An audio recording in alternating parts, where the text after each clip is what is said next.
Di pinggir hutan rimba, hiduplah seekor semut kecil bernama Sasa. Ia pemberani, cerdas, dan selalu ingin membantu. Suatu hari, saat ia sedang mengumpulkan dedaunan, Sasa melihat asap mengapul dari dalam hutan. Apakah ada kebakaran?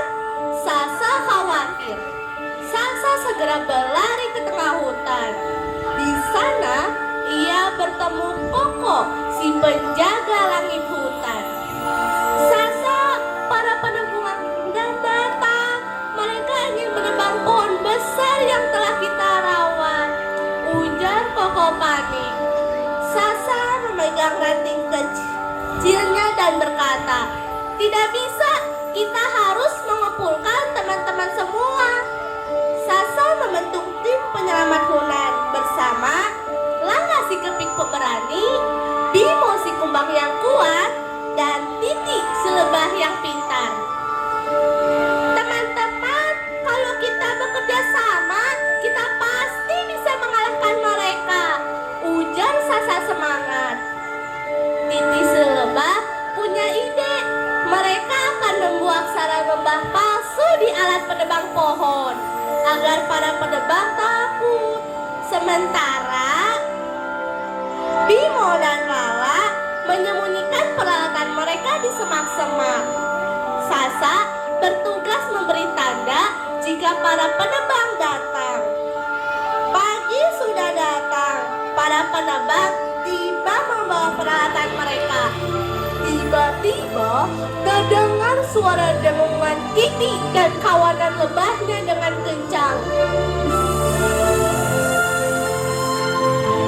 Para penebang ketakutan sambil berteriak, "Ada lebah, lihat sarangnya, ayo kita lari!" Sasa dan tim penyelamat hutan berhasil. Mereka tersenyum.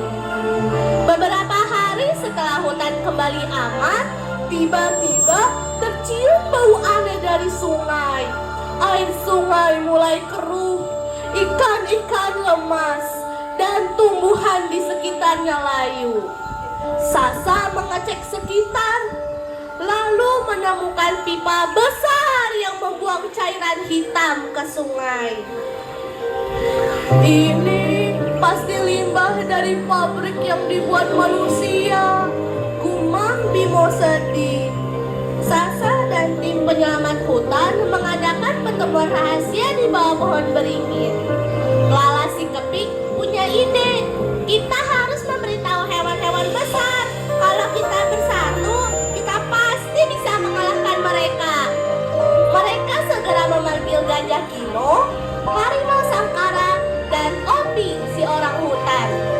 Dengan dipimpinnya oleh Kino, semua hewan berjajar di depan pabrik, membuat barisan damai, sambil membawa tulisan yang bertuliskan, "Selamatkan sungai kami."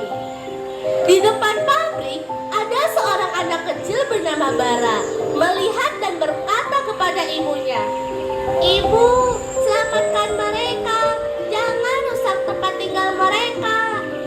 Sang ibu kemudian menyuruh para pekerja untuk membersihkan sungai.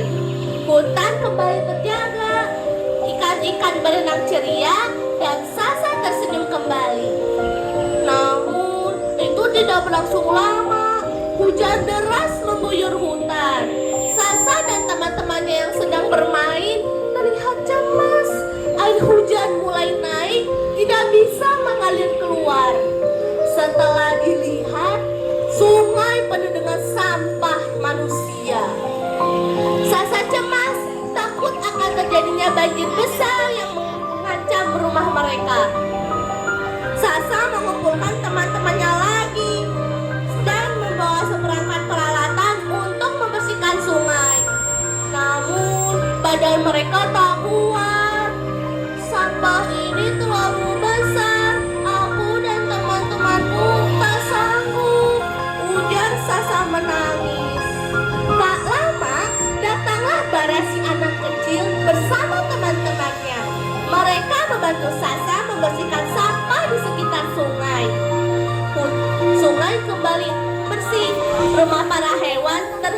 dari banjir. Syukurlah kita sudah terhindar dari bahaya besar. Tapi ingat, hutan akan tetap aman jika makhluk besar dan kecil ikut menjaga. Pesan moral yang ada dalam kisah ini adalah bumi bukan milik satu makhluk saja. Bumi adalah milik kita semua. Tuhan menitipkan hutan untuk kita jaga. Semua musibah dan bencana akhir-akhir ini hendaklah menjadi pelajaran bagi kita semua. Bahwasanya keserakahan manusia itu akan menjadi bencana. Siapa korbannya? Bukan lagi rakyat kecil, tapi juga seluruh makhluk semesta.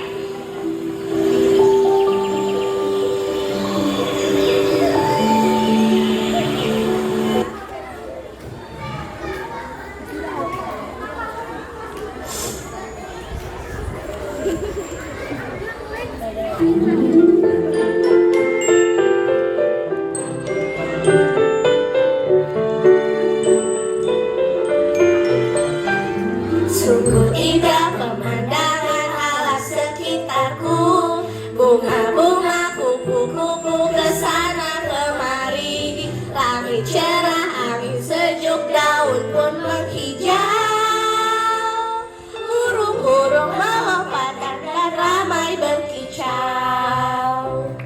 Semoga saja semua ini kan abadi, alam terjaga, kita akan selalu mengasihi. Hari ini, hari nanti kita akan berjanji untuk bersama jaga alam selalu berseri. Cintailah alam ini sepenuh hati, maka alam kan membalas cinta kita pula.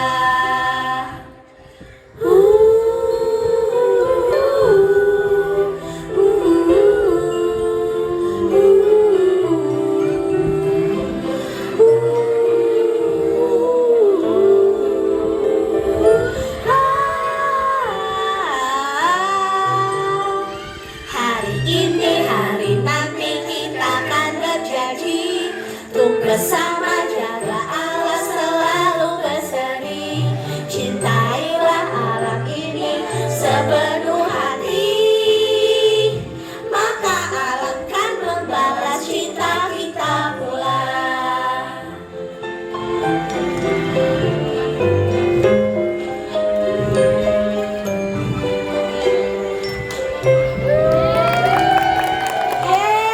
Masya Allah, terima kasih banyak, keren banget. Ih, bagus sekali, hebat ini, hebat banget. Ayo, saya jangan dulu kemana-mana, foto dulu.